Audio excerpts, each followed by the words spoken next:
semuanya, Assalamualaikum warahmatullahi wabarakatuh. Welcome back to my channel. Di video kali ini saya akan melanjutkan pembahasan mengenai penjernih air dari bahan alami dan juga penjernih air dari bahan buatan. Namun sebelumnya, seperti biasa, jangan lupa dukung terus channel YouTube saya dengan cara klik like, subscribe, komen, dan jika bermanfaat silahkan share. Terima kasih.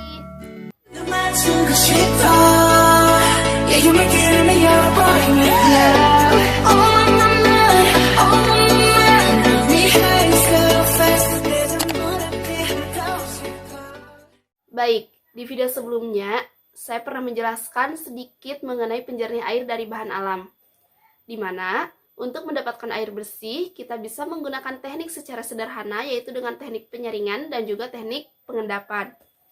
Nah, di video sebelumnya juga saya baru menyebutkan saja baik itu dari teknik penyaringan maupun teknik pengendapan. Dan di video kali ini saya akan bahas satu persatu. Baik, yang pertama yaitu teknik penyaringan. Nah, ada beberapa macam cara sederhana untuk teknik penyaringan air tersebut. Yang pertama, kita bisa menggunakan saringan kain katun.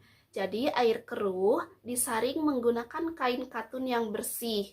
Nah, dari saringan tersebut bisa membersihkan air dari kotoran dan juga organisme kecil yang ada dalam air. Kemudian, air hasil saringan tergantung dari ketebalan dan kerapatan kain yang digunakan. Lalu yang kedua yaitu saringan kapas. Nah, saringan kapas ini lebih baik daripada saringan sebelumnya, yaitu saringan kain katun. Jadi, saringan kapas ini juga dapat membersihkan air dari kotoran dan juga organisme kecil yang ada di dalam air tersebut. Kemudian, air hasil saringan kapas ini juga tergantung dari ketebalan dan kerapatan kapas yang digunakan. Selanjutnya yaitu aerasi. Aerasi merupakan proses penjernihan air dengan cara mengisikan oksigen ke dalam air. Dengan diisikannya oksigen ke dalam air, maka zat-zat seperti karbon dioksida serta hidrogen sulfida dan metana yang mempengaruhi rasa dan bau dari air, maka dapat dikurangi atau dihilangkan. Baik, yang keempat yaitu saringan pasir lambat. Jadi saringan pasir lambat ini merupakan saringan yang dibuat dengan menggunakan lapisan pasir pada bagian atas dan kerikil pada bagian bawah. Kemudian air bersih ini didapatkan dengan jalan menyaring air baku melewati lapisan pasir terlebih dahulu, lalu kemudian melewati kerikil. Baik, selanjutnya yaitu saringan pasir cepat. Jadi saringan pasir cepat ini hampir sama dengan saringan pasir lambat gitu. Yang membedakan itu dari arah penyaringannya dibalik. Jadi dari bawah ke atas.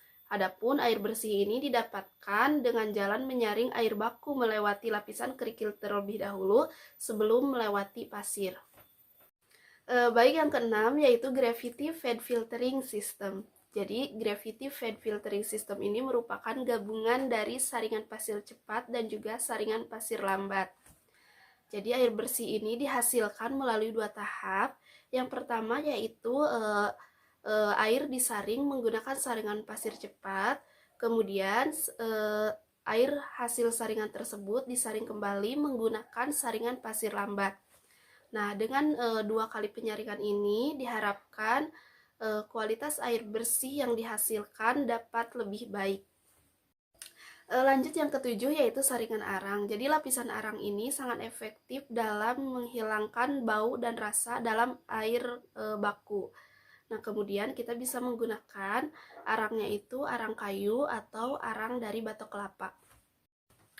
Oke, selanjutnya yaitu yang kedelapan, saringan keramik.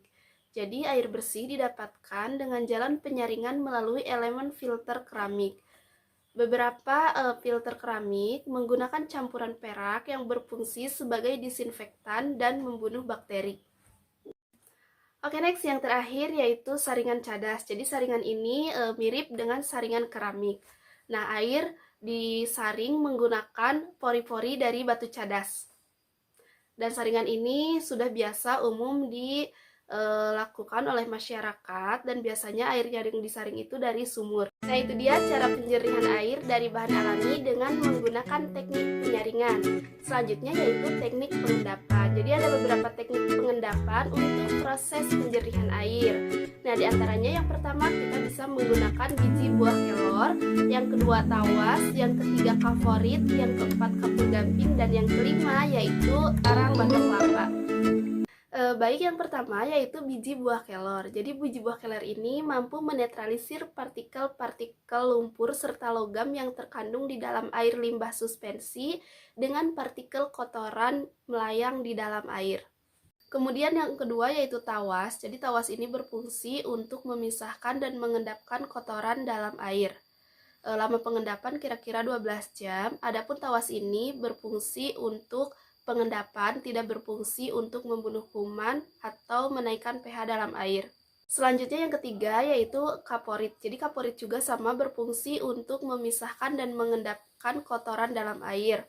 Lama pengendapan kira-kira 12 jam. Yang keempat yaitu kapur gamping. Jadi kapur gamping ini berfungsi untuk pengendapan, tetapi membutuhkan waktu hingga 24 jam.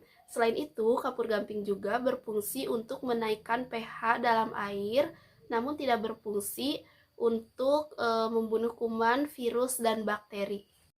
Nah, yang terakhir yaitu ada arang batok kelapa. Jadi arang batok kelapa ini berfungsi untuk menghilangkan bau, rasa tidak enak dalam air, dan juga menjernihkan air.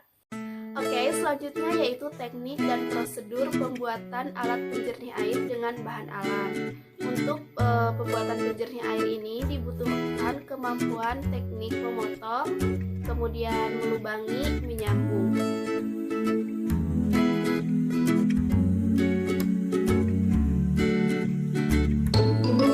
Dan adapun pembuatan alat penjernih air ini dilakukan melalui prosedur atau tahapan sebagai berikut.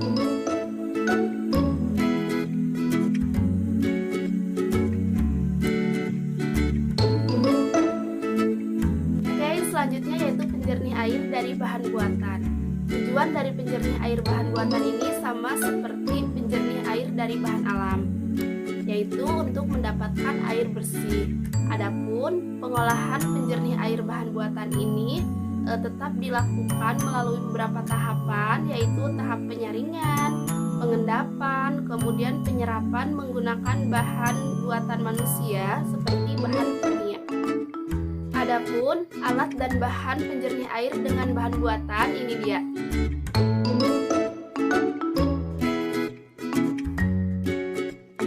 Kemudian yaitu teknik dan prosedur pembuatan alat penjernih air dengan bahan buatan.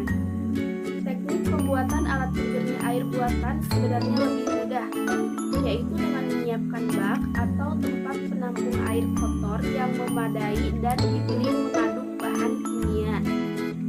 Selanjutnya, menyiapkan bak, pengendap, dan penampung air bersih. Pembuatan bak-bak tersebut pasti akan menerapkan teknik melubangi, menyambung, dan memotong yang baik agar alat penjernih air tidak bocor. Kemudian, untuk prosedur pembuatan alat penjernih air bahan buatan harus melalui tahapan survei bahan baku air yang akan dijernihkan sehingga dapat digunakan bahan kimia yang tepat.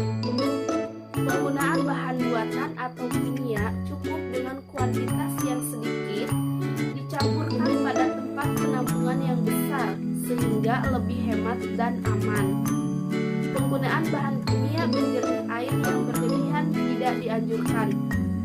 Endapan lumpur pencemar harus sering dibersihkan. Mungkin cukup sekian di video kali ini. Terima kasih yang sudah nonton. Wassalamualaikum warahmatullahi wabarakatuh.